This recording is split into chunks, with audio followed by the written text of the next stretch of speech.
te ma tax daa am lu ma bëgg a proposé waa Pastef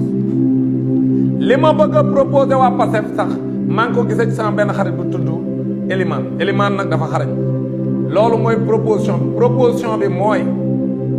proposition Elimane bi baax na proposition bi mooy lan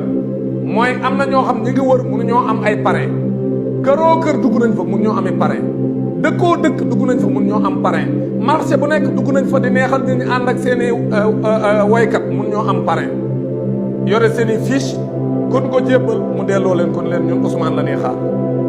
waa léegi xam nga lu may proposé Ousmane Sonko ak ay nitam léegi quartier bu nekk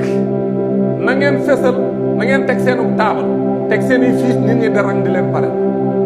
man ngeen koo am parce que yéen la Sénégalais yi bëgg a pare fésal leen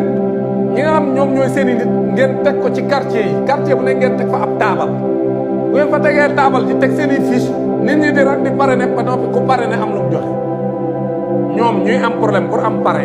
yéen ñiy pare ne di pare ne ba noppi jënd bracelet ba noppi am lu mu joxe bu ngeen ko waxee Ousmane su ko waxee à travers ses avocats wala à travers son porte-parole su ko Ousmane soo ko waxee Sénégalais yi def